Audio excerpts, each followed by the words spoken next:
Bidadi township ಬಡಿದಾಟಕ್ಕೆ ಭಾರಿ ಹಿನ್ನಡೆಯಾಗಿದೆ. PIL ಅರ್ಜಿಯನ್ನ ಹೈಕೋರ್ಟ್ ವಜಾಗೊಳಿಸಿದೆ. ಈಗ ಸಾರ್ವಜನಿಕ ಹಿತಾಸಕ್ತಿ ಅರ್ಜಿ ವಜಾಗೊಳಿಸಿದಂತ ಹೈಕೋರ್ಟ್ ಮೈಸೂರಿನ ರಾಜೇಶ್ ಕೆಬಿ ಸಲ್ಲಿಸಿದಂತ ಪಿಐಎಲ್ ಅರ್ಜಿ ಇದಾಗಿದೆ.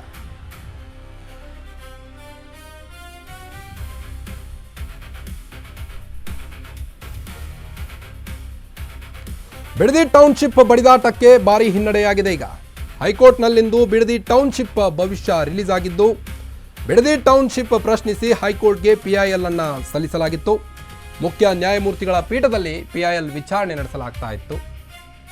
ಆದರೆ ಇಲ್ಲಿ ರೈತರು ವ್ಯವಸಾಯ ಮಾಡಲು ಬಯಸುತ್ತಿದ್ದಾರೆ ಅನ್ನೋ ಮಾತುಗಳು ಕೇಳಿ ಬರ್ತಾ ಇತ್ತು. ಸಾರ್ವಜನಿಕ ಹಿತಾಸಕ್ತಿ ಅರ್ಜಿ ಪರ ವಕೀಲ್ ರಾಜೇಶ್ ವಾದವನ್ನು ಮಂಡಿಸಿದ್ದಾರೆ. ಇದರಲ್ಲಿ ಕಾನೂನು ಉಲ್ಲಂಘನೆಯಾಗಿರುವುದನ್ನು ತಿಳಿಸಿದ್ದಾರೆ. ಬಿಡದಿ ಬಡಿದಾಟಕ್ಕೆ ಈಗ ಹೈಕೋರ್ಟ್ ಭಾರಿ ಹಿನ್ನಡೆಯನ್ನು ನೀಡಿದೆ. ಮೈಸೂರಿನ ರಾಜೇಶ್ ಕೆಬಿ ಸಲ್ಲಿಸಿರುವಂತಹ ಪಿಐಎಲ್ ಅರ್ಜಿ ಇದಾಗಿದ್ದು, ನಾವು ಯೋಜನೆ ಮೆರಿಟ್ ಮೇಲೆ ಪ್ರಕರಣವನ್ನ ನಿರ್ಧರಿಸುವುದಿಲ್ಲ ಎಂದಿದ್ದಾರೆ. ನಾವು ಇಲ್ಲಿ ರಾಜಕೀಯ ಚರ್ಚೆ ಮಾಡುತ್ತಿಲ್ಲ ಎಂದು ಹೈಕೋರ್ಟ್ ಗರಂ ಆಗಿದೆ. ಟೌನ್ಶಿಪ್ ವಿಚಾರದಲ್ಲಿ ಕಾನೂನು ಉಲ್ಲಂಘನೆಯಾಗಿರುವುದನ್ನು ತಿಳಿಸಿ, ಇಲ್ಲಾಂದ್ರೆ ದಂಡ ವಿಧಿಸಬೇಕಾಗುತ್ತದೆ ಅಂತ ಹೈಕೋರ್ಟ್ ಚೀಮಾರಿ ಹಾಕಿ ತರಾಟೆಗೆ ತೆಗೆದುಕೊಂಡಿದೆ. ಬಿಡದಿ ಟೌನ್ಶಿಪ್ ಬಡಿದಾಟಕ್ಕೆ ಈಗ ಭಾರಿ ಹಿನ್ನಡೆ ಅಂತಾನೆ ಹೇಳ್ಬೋದು. ಮೈಸೂರಿನ ರಾಜೇಶ್ ಕೆಬಿ ಸಲ್ಲಿಸಿರುವಂತಹ ಪಿಐಎಲ್ ಅರ್ಜಿ ಇದಾಗಿದೆ. ಭೂ ಸ್ವಾಧೀನದಿಂದ ಮೂಲಭೂತ ಹಕ್ಕಿಗೆ ಧಕ್ಕೆಯಾಗಿದೆ. ಹೀಗಾಗಿ ಬಿಡದಿ ಟೌನ್ಶಿಪ್ ಭೂ ಸ್ವಾಧೀನದ ರದ್ದು ಕೋರಿ ಪಿಐಎಲ್ ಅರ್ಜಿಯನ್ನು ಸಲ್ಲಿಸಲಾಗಿತ್ತು. ಕೆಂಪಯ್ಯನ ಪಾಳ್ಯದ 384/22 ಎಕರೆ, ಮಂಡಲಹಳ್ಳಿಯಲ್ಲಿ 71/13 ಎಕರೆ ಟೌನ್ಶಿಪ್ ವಿಚಾರವಾಗಿ ಈಗ ಭಾರಿ ಹಿನ್ನಡೆಯಾಗಿದೆ. ವಡೇರಹಳ್ಳಿಯ 63/10 ಎಕರೆ ಭೂಸ್ವಾಧೀನಕ್ಕೆ ಅಧಿಸೂಚನೆಯನ್ನು ನೀಡಲಾಗಿತ್ತು. ಒಟ್ಟು 3 ಗ್ರಾಮಗಳ 519 ಎಕರೆ ಭೂಸ್ವಾಧೀನಕ್ಕೆ ಅಧಿಸೂಚನೆಯನ್ನು ನೀಡಲಾಗಿತ್ತು. ನಗರಾಭಿವೃದ್ಧಿ ಇಲಾಖೆ ಹೊರಡಿಸಿರುವಂತಹ ಅಧಿಸೂಚನೆ ಇದಾಗಿದೆ.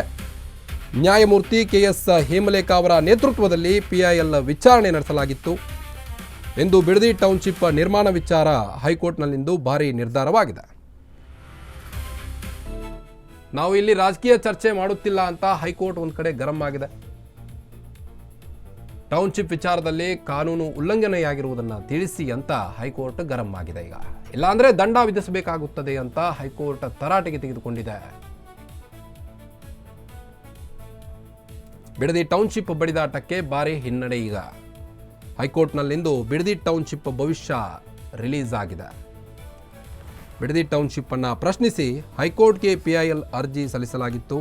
ಮುಖ್ಯ ನ್ಯಾಯಮೂರ್ತಿಗಳ ಪೀಠದಲ್ಲಿ ಪಿಐಎಲ್ ಅರ್ಜಿ ವಿಚಾರಣೆಯಾಗಿದೆ. ಇವತ್ತು ಮೈಸೂರಿನ ರಾಜೇಶ್ ಕೆಬಿ ಸಲ್ಲಿಸಿರುವಂತಹ ಪಿಐಎಲ್ ಅರ್ಜಿ ಇದಾಗಿದೆ.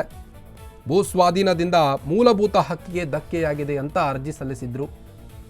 ಹೀಗಾಗಿ ಬಿಡದಿ ಟೌನ್ಶಿಪ್ ಭೂ ಸ್ವಾಧೀನದ ರದ್ದು ಕೋರಿ ಪಿಐಎಲ್ ವಿಚಾರಣೆ ನಡೆದಿದ್ದು, ಕೆಂಪಯ್ಯನ ಪಾಳ್ಯದ 384/22 ಎಕರೆ ಭೂಮಿ, ಮಂಡಲಹಳ್ಳಿಯ 71/13 ಎಕರೆ ಭೂಮಿ ಭೂ ಸ್ವಾಧೀನಕ್ಕೆ ಅಧಿಸೂಚನೆಯನ್ನು ನೀಡಲಾಗಿತ್ತು ಸರ್ಕಾರದಿಂದ.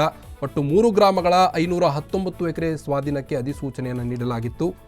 ಈ ವಿಚಾರವಾಗಿ ನ್ಯಾಯಮೂರ್ತಿಗಳಿಗೆ ಪಿಐಎಲ್ ವಿಚಾರಣೆ ಸಲ್ಲಿಸಿದ್ರು.